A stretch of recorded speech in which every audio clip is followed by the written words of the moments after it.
right, thank you very much. Our first guest is a very, very funny guy. Now, this really is a funny guy. Tremendous actor and very funny. And when you see him in the movies, you automatically just laugh. He's so entertaining. He's starring in a new film entitled Semi-Pro. I'm told now that it opens on Friday. Here's Will Ferrell, everybody.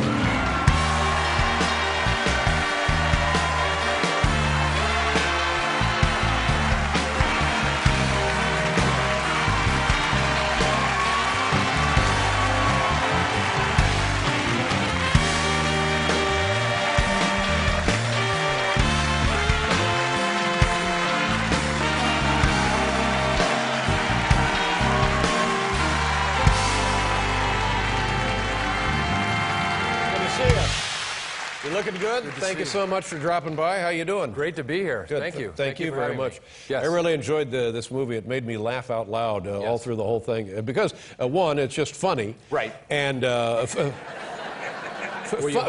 funny in odd, unexpected, silly ways that are very satisfying. Sure, yeah. And two, because I was a big fan of the old ABA. The old ABA. Yeah, that's Indiana right. Pacers. That's right, exactly. One of the original teams. That eventually went into the National Basketball Association. Yeah. And last night I'm told that you were not at the Academy Awards, but you were actually here in New York City. I was here in New York City performing at Radio City Music Hall. Wow. Yes. Whoa, doing, man. Our last show, there was one person applauding. Right. That's okay. I'm not asking for more. I just was. And this was the Funny or Die comedy tour presented by Semi-Pro. Yeah. Who all was on the tour with you? Very funny comedians: Dimitri Martin, Zach Galifianakis, Nick Swartzen, and. Now, are you just making these names up? Two of them are made up. Oh. Yeah, we didn't have much of a show. What do you do? A lot of people 6,000 people were sorely let down last night. Sure. I'm sure it was entertaining. And I remember years ago, I don't know how many years ago, when they did the ESPY Awards. Yes, this was also from the Radio City Music Hall. That was my first time performing there, which I'm glad last night went a lot better. Good. Yeah. Good. Oh, do you have unpleasant memories? Yeah, I mean, I did Harry Caray during the ESPYs. Great Chicago Cubs announcer. Before that, St. Louis Cardinals. Beloved in the world of baseball. And I did, we had this material where Harry made fun of a lot of the athletes. And by the way, let me just interject here. Harry sometimes during the course of a game would drink. Would drink. Yeah, and he'd just get loaded. He would get loaded, sure. He loved his Budweiser, and so Harry was confused. He thought he was at the Oscars. We did that joke, and he was like, "I have high hopes for Booty Call." And because that was out. That was out at the time. Popular then, sure. Yeah. But then I went through this list of jokes that I didn't write it. I didn't think it would come off so mean, but they kept cutting to the athletes, and they did not like it. So it was things like Ken Griffey Jr. This guy will never be as good as his dad. Tiger Woods, he's one of the top black golfers in the game. Maybe the best. Jury's still out. Wow. John Elway. John Elway, he needs to get his teeth fixed, and and then I ran into John Elway in the men's room afterwards. I could tell he was hurt. And now, what was the problem? Because it's been my impression that athletes enjoy a good laugh. You would think, but they're more sensitive than we all know. Oh, I guess. Maybe they didn't understand what was going on. Maybe they didn't understand what I was saying at all. Well, but they refer to it as the Will Ferrell Harry Caray moment in the ESPN production meetings, and is that right? They don't want to ever have it again. So they say, let's guard against Will Ferrell Harry Caray moments. But this is where me and the people at ESPN disagree. I think that's the kind of thing we need more of, for God's sakes. More Will Ferrell Harry Caray moments.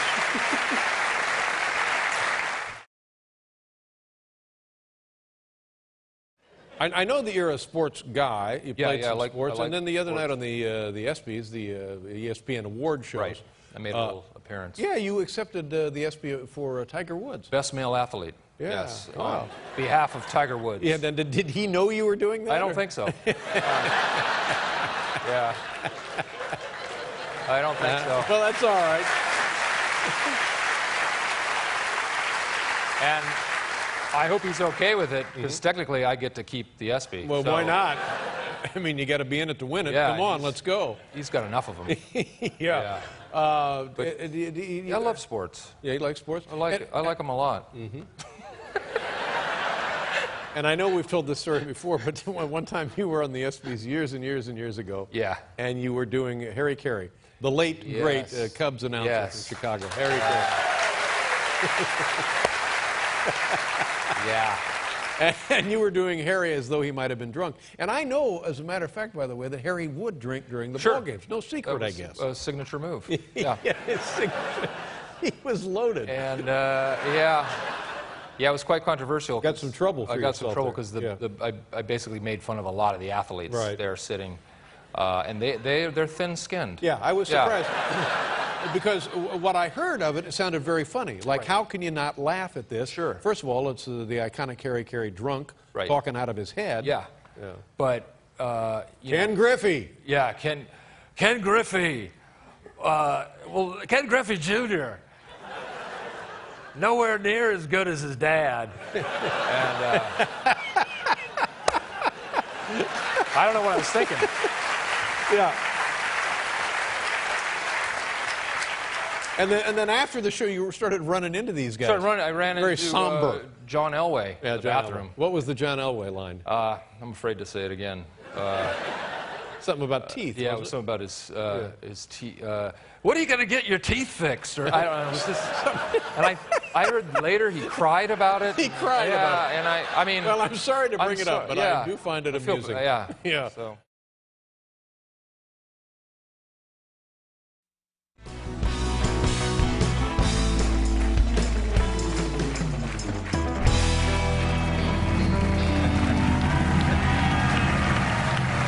Okay. Nice going over there, buddy. We've had a request, and I don't want to put you up to something you're not comfortable with, although it's hard to imagine what that might be. Just a little bit of a legendary Cubs, and before that he was the St. Louis Cards radio broadcaster, Harry Caray. Can you do just a little bit of Harry Caray? Oh, yeah. I'm sorry, but... Bottom of the eighth, 2 outs.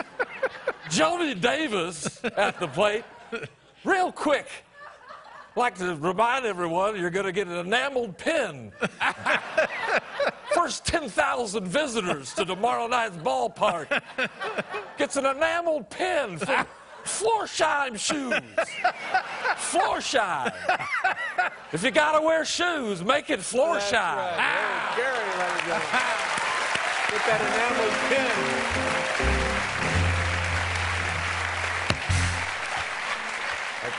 Nice job. I coated you in saliva. Yeah, it was well worth it.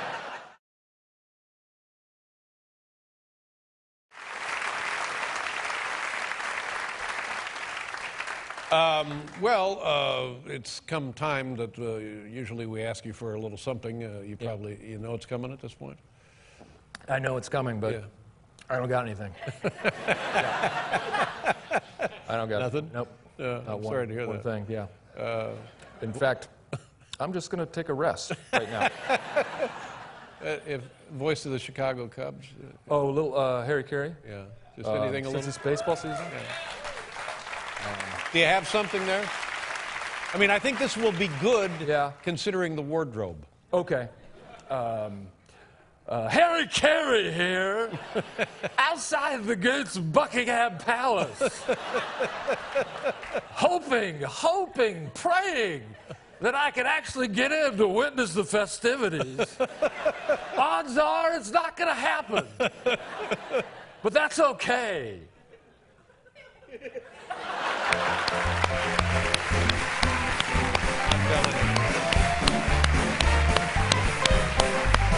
I'm telling you, this is the go-to guy right here, ladies and gentlemen.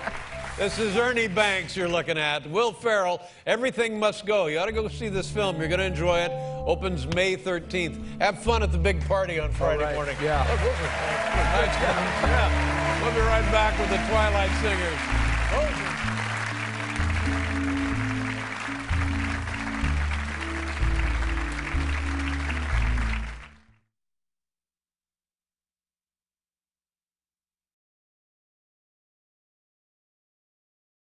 I'm playing a four-time incumbent. We're in a small district race. So it's in South Carolina, North Carolina? North Carolina. Zach is my opponent, and he is challenging my my religious knowledge. Yeah, you have had your way in that district pretty much term after term after term. They decide it's time to unload you and get a new guy in. The machine's looking for a new guy. And he questions my... Before we do that, and this is unusual, could you share with us a little Harry Caray? Sure. I know it's not... Yeah. Legendary Cubs announcer. We have a woman here from Wrigley Field. Field. That's right, who hasn't watched the show in 25 years. Right. But it would mean something to her. A truckload of canned hams waiting for That's her. right. Yes, I was just at Wrigley last week, in fact. Harry Caray, okay. Hey! What's the deal with Cracker Jack? I remember opening a box and looking for the toy surprise, and there was no toy surprise. And as a youth of meager means, that can be incredibly disappointing. That was a little Harry Caray. Then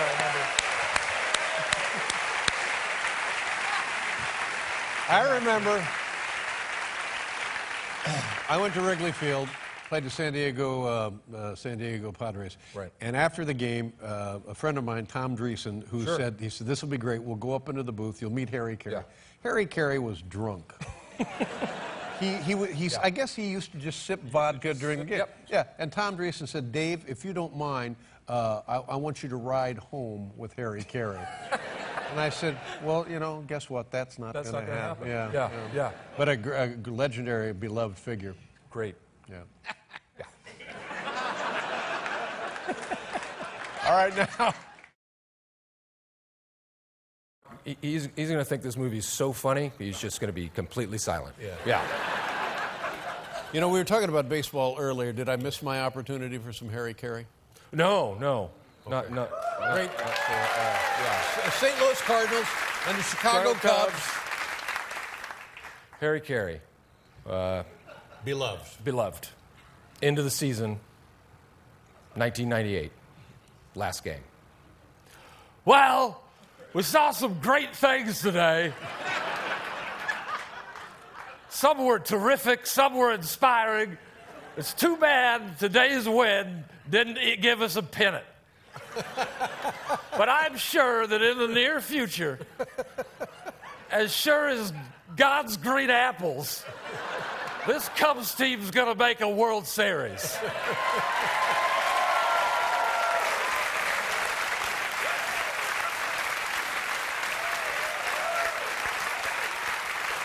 I don't know who the manager's going to be, but it's got to be someone who can handle veterans. We got a mixture of young guys and veterans. Handle the veterans. Well, you want to listen to the veterans because they teach the young guys. Exactly. It's like a cycle of life. You didn't say that part. What about Ernie Banks? One of the great Cubs of all time passed away. And it's shame. Well, it's nice to know that the Cubs have been in the World Series many, many times since then. This year's the year. I feel it. Okay. I played for the Cubs. I played first base. Yeah. And on Thursday. You liked what you saw? I gave them a pep talk. I'm like, guys, we can do it this year. And they shook their heads.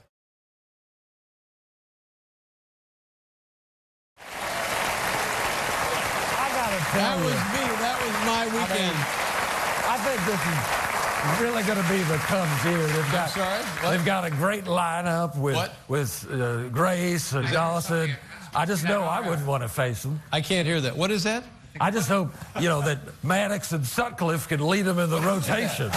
Turn on. Let me see the audience. I'm sorry. There's something going on. No, I think that really it's going to be an outstanding year for the Cubs. I don't. Look at that. Ladies and gentlemen, look at that. It's announcing great Harry Caray. Stand up, Harry. Come on, stand up. Hi, everybody. Harry Caray, ladies and gentlemen. Wow. It's great to have you. Harry. Nice to see you. It's Dave. The late Harry Caray, ladies and gentlemen. Harry,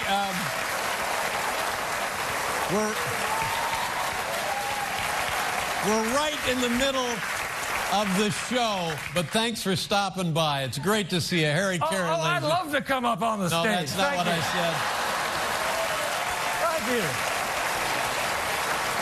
I just love it. Hi, Harry. Hi. Good to see you. God. You know what? You know what, Ed? It's great to be here. When is Topo Gigio coming out? Well, Topo Gigio is not coming out because I'm not Ed. Hey, isn't it true you're retiring, Ed? Yes. Yes, half of that is right, Harry. That's a good call. Yeah.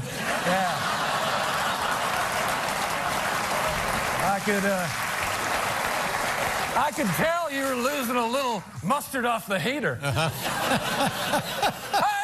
Hey, what are we going to do about this wall in Berlin? I'm worried sick about it. I think that came down years ago. I don't think that's a problem anymore. Oh, thank God. Yeah. Hey, is there anything this Obama can't do? Yeah. You know? Pretty good, isn't he? Yeah. You should think about having it on your show. I know. We're looking into it. They're very busy. And the 2-0 pitch is in there to Dunston. Strike on the corner.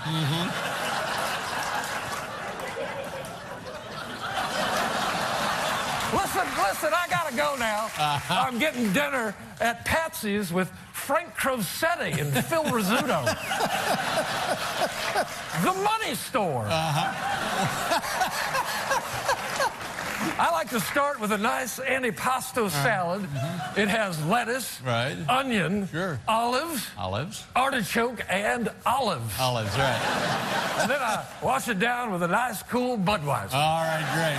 Budweiser, the king of beer. That's right.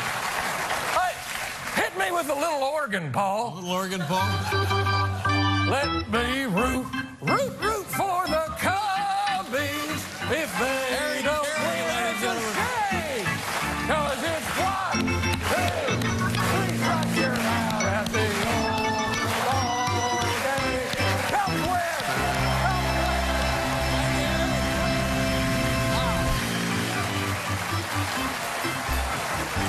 Harry Caray.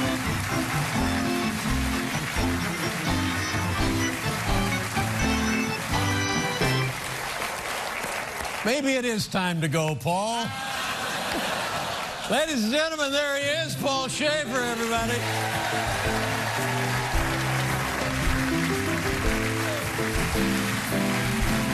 We'll be right back with President Barack Obama. Thank you so much for watching.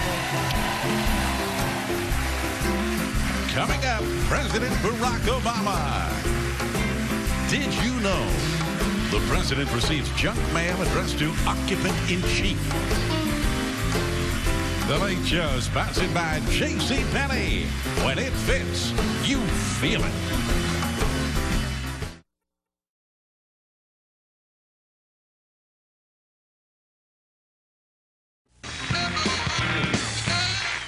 Okay.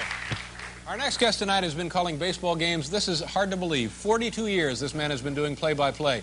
He is considered one of the best and certainly one of the most colorful of anyone in the business. If you happen to be at Wrigley Field and you can make it through 7 innings of watching the Cubs, it's only a joke. It's only a joke. You'll see him during the stretch. Take a look now at this man in action during the 7th inning stretch. Here he is, Harry Caray. All right! Let me hear you good and loud. A 1, a 2,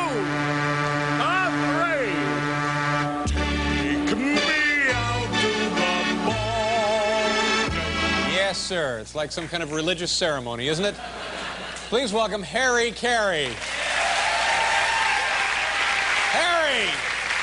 Good to see you, Harry. How are you? Come on up here.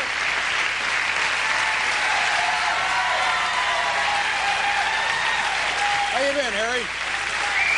I didn't realize there's so many true music lovers. Yeah. As there are here. Now, how did that start? You do that every game at Wrigley Field? You know, I've always sung. Whenever I heard "Take Me Out to the Ball Game," I'd sing it, but only in the booth. And the first 6 years I was with the White Sox, John Allen owned the ball club, and the only people who heard me sing was Jimmy Pearsall and our producer. The guys you worked with there. Yeah, right, in the booth. Sure. Yeah, I'd say, "Take me out to the ball." Well, Bill Veeck bought the ball club, and he noticed that just lip reading that I was singing.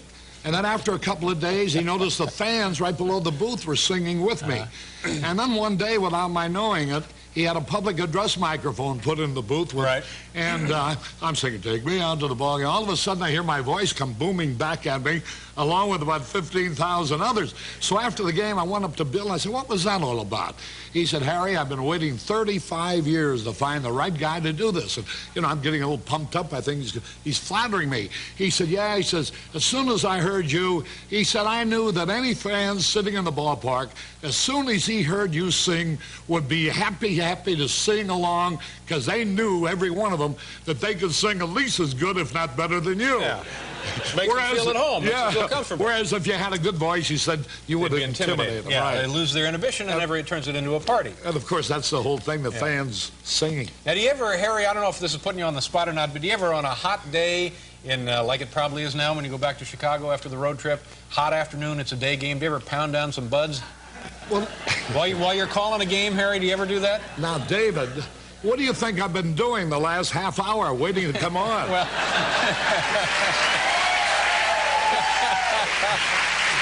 I had a six-pack of Budweiser. When I heard you complaining about the fact that you didn't have enough beer out here, I almost brought the six-pack out. One lousy case. Listen, you've been doing these games for 42 years. Is there anybody been doing play-by-play longer than that, or even close to that? Well, I think maybe Ernie Harwell with the Detroit Tigers, an outstanding broadcaster. Vince Scully, I started in 45, that's right. And Scully started in 48, so he's close. It's, they told me when they hired me it was a temporary job. Yeah. You started out with whom? Cardinals? I was born and raised in St. Louis, and you can imagine the Cardinals were my favorite team from the day I could remember. And all of a sudden, the miracle of life, I'm broadcasting Cardinal games. Big thrill and for I you. own the town, and I broadcast them for 25 years, and I thought they're going to give me a gold watch, and they gave me a pink slip. They dumped you. Yeah. Then I went out to work for Charlie Finley for a year, and that's par for the course. Yeah. And then I came to Chicago, and I was with the White Sox 11 years, and now with the Cubs. Yeah. You must like it in Chicago. I love Chicago. Have you ever missed a game in 42 years? Never missed a game, never missed a time at bat, never missed a half inning that I was supposed to do. You know, Chicago is such a marvelous city, David. Hey, we got some Chicago people. You know, I made several... I made several visits to Indianapolis, and everybody, you must have had a million friends there, because everybody would come up to me and say, "Hey, I knew David Letterman." Yeah. Well, I'm a very well-liked man. Well, not only in Indianapolis, But now, Harry, also I happen to know that you're a man who enjoys relaxation after the ball game, and you go out Chicago, various places, you stay out late, which you're certainly entitled to do. Have you ever worked a game when you have been a little less than, you know... Listen, Dave, you know very well that you never succeed in this business until you've had the experience of working with a terrible hangover. Not until you've been able to come through with flying colors under those circumstances can you consider yourself a professional. Yeah. And Lord knows, I've had more than my share of hangovers. But never missed a day, folks. Never missed a day? Never missed a day. Never missed a night either. Do you hang around with players? Oh, sure. I Who's your used to favorite hang around. player? Oh, Stan Musial of the Musial. Cardinals, forever and ever and ever. I saw him throughout his career. He was not only a great ball player, but a great man. Yeah. To this day, he tries to contribute, give something back to the game of baseball because he appreciates how much good baseball did for him. Yeah. Everybody isn't that way. Stan the man. Stan the My, man. my first baseball glove was a Stan Musial, three-fingered left-handed fielder's mitt. How come you couldn't use it Right-handed. very well? Well, how do you know I couldn't? They told me in Indianapolis.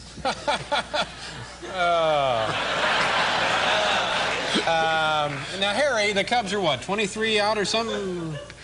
Do you have to ask questions? No, like, but they're not doing well this year. no, they're not. Well, But, they've been playing. how far out are they? They've been playing about 24 games. Now, out. how do you make a game like that exciting? Say they're playing a series with the Dodgers or somebody, and they're not doing well this season either. How do you... Yeah, Dave, it's impossible not to be excited doing Chicago Cubs baseball, especially at Wrigley Field. You know, here are the Cubs 24 games out. They played the Phillies the other afternoon. The Phillies were 21 games out. It was sort of a hot, humid day. Wednesday afternoon in Chicago, 38,000 people paid. We had the All-Star break. The first day after the All-Star break, every other team played at night. The Cubs played the only day game. The Cubs outdrew everybody in baseball, and they played the only day game. It's a great franchise. Yeah, but no, that's not my question, Harry. I know. Well, how do you make the broadcast exciting for the folks who can't get off work to go out to Wrigley Field? Well, I have great partners. I got Steve Stone, Arnie Harris, our TV producer, Lou Boudreau, Dwayne Statz, Vince Lloyd. It's guys that's easy to work with and off of, you know? And plus you're drinking beer. You know, that does throw a different light on the whole situation. Makes almost any game exciting. It's amazing how rosy pictures can look. Listen, Harry, have a great second half, and good luck. Nice to see you. Thank you. Harry Caray, folks. We'll be back with Martin Smith.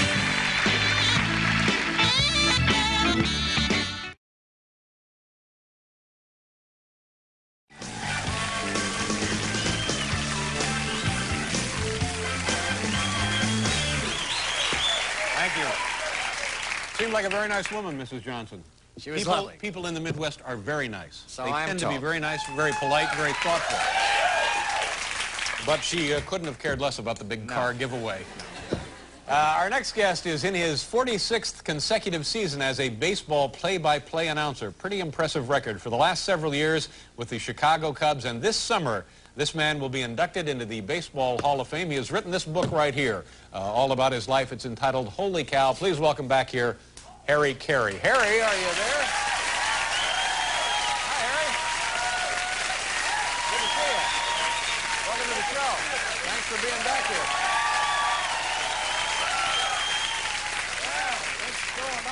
You look good, Harry. You've got your spring training tan, don't you?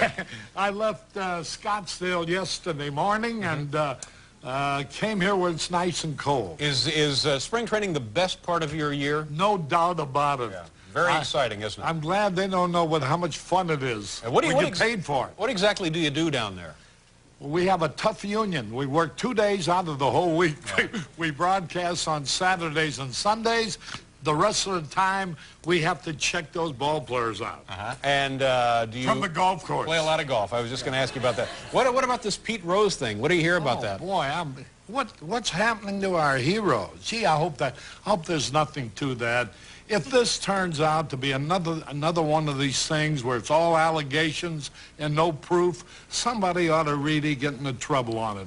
You know, Pete Rose has meant so much to all of us. Yeah, he was a legitimate hero and still is. We don't still mean to. is. Yeah, we don't know. Yeah, Yet. right. There have been discussion, but You know, if he's only betting at the racetrack, that's legal. There's nothing wrong with that. But apparently they're trying to get something else on him. I love Pete, and I've known him since he broke in.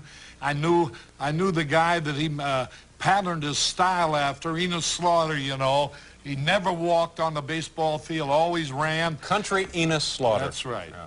How do I know that? Hey, listen, you know you're going to be in Chicago. That's right. We're coming to Chicago. The whole town's looking forward to it. Well, I find that hard to believe. Yes.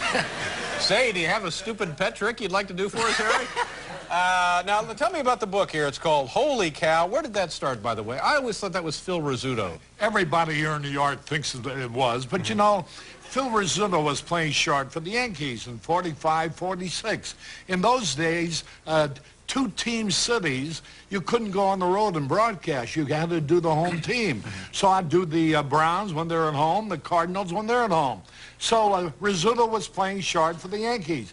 Now, if he used Holy Cow then, he had to be yelling across the diamond to his second baseman, Jerry Priddy, and yelling, "Hey, Jerry, holy cow, you should have covered on that play." Right. But in the meantime, I was up in the booth broadcasting. So you were the one to broadcast I did. it. Yeah. Now, wait, let me ask you a question. The Browns were in St. Louis. Which was the dominant team in those days? Oh, the St. Louis Cardinals. The Cardinals. And then, so the Browns, what, became the Orioles, or am I nuts? That's right. They became a real powerhouse once they were shifted to Baltimore. It's a strange thing. You know, the greatest owner that baseball has ever known, Bill Veeck, had more doggone trouble buying a ball club and then even selling a ball club. They tried to keep him out of Major League Baseball, and then they made it difficult for him to sell his property. That's what happened with Baltimore, and of course that's what happened with the White Sox, because he had the team sold to Mr. DiBartolo of Youngstown, Ohio, you know. Do you have a street address, Harry?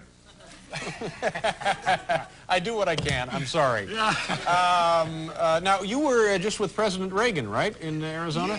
Yeah, you and he are old friends. Well, it turns out that way because he broadcasts with me in St. Louis when he's coming through to plug his movie, When was The Winning that? Team, back in about 1948. 48. He was just a movie star. Yeah. And boy, he was so good broadcasting. I knew that he'd been in Des Moines as a sportscaster. Little did I dream, 40, 45 years later, he'd visit me in the booth again, this time as the President of the United States. Yeah. And the other day in Scottsdale, he made his first formal speech. He addressed the students at Arizona State, and they just loved him. What a wonderful-looking man he is. Yeah. Do you... You're not going to touch on that. No. Spending too much time in the sun, Harry. I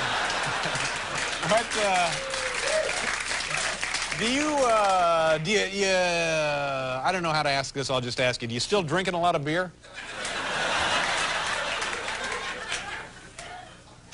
What do you think, David? I think you probably are. Those double headers in Chicago and late in the summer. Let me tell you what I've done. I've really cut down. I believe in moderation, as everybody does. Where I used to drink 80 or 90 drinks a day, I'm down to 6 or 7. Really? Really?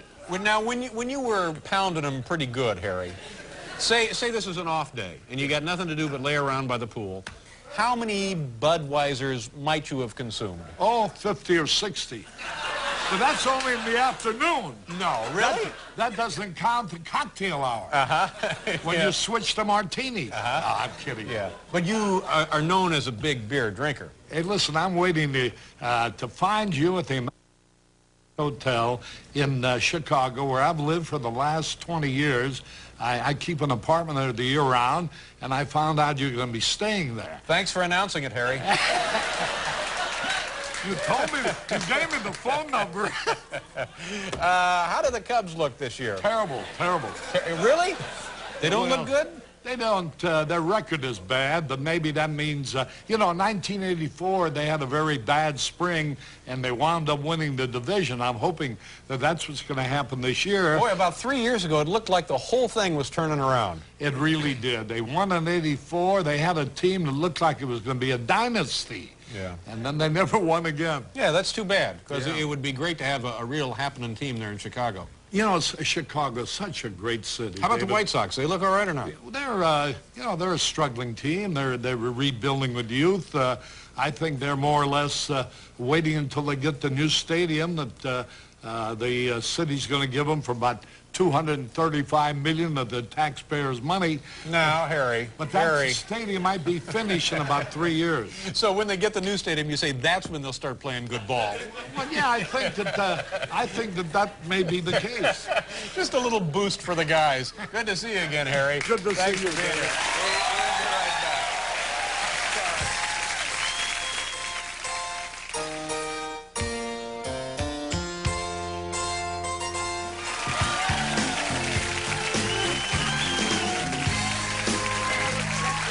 Yeah, I think they leave, they finish up the weekend and then go. We're done, aren't we? My thanks to Jimmy Walker, also Mr. Caray, and the folks who helped us out tonight with stupid pet tricks. Tomorrow on the program, Kid Inventors was, Paul? Was, not was. Was, not was, with Frank Sinatra Jr. and Mary Tyler. More? More, not right. more. Right, we'll see you then. Good night, everybody.